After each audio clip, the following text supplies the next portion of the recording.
ən böyük qadın enerjimiz olub nənələrimizdə. Hansı nənəmiz qırmızı pomada çəkmişdi ki? Hə? Necə 16 uşaq doğurdular, hamı ətrafındaydı, nəsli idarə edirlər. Qadın enerjisi oydu. Qadın enerjisi 12 gündə strukturu var, 20-ci əsr var, bəli, inkişaf var, özünə baxım var. Bunu qadın enerjisine sırf adı budur qadın enerjisini qoymaq deyil də. Bəli, bugünkü gündə 21-ci əsr misal üçün bir xoşbəxt qadın modellərinin biri də əlbəttə ki, artıq heç kim inək sağmır və tövlədə iş görmək məcburiyyətində deyil. Ofis proqramları qabağında əyləşibsə, daha baxımlı olması deməkdir. Görürsünüz nə qədər yanlış təbliğatlar içindəyik.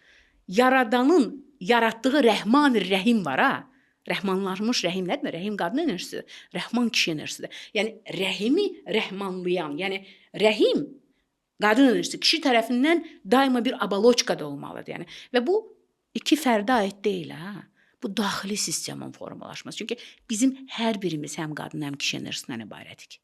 Onu da biz unutturdular və dedilər ki, sən dırnaq arası qadın enerjisinə girməlisən. Qadın enerjisində qırmızı pomada, qırmızı dırnaq və 20 santimetrlik kablukdur ki, ümumiyyətlə onun qadın enerjisinə heç bir əlaqəsi yoxdur. Qadın enerjisi qoruyucu, yaradan, doğan, struktur quran bir şəxsiyyətdir.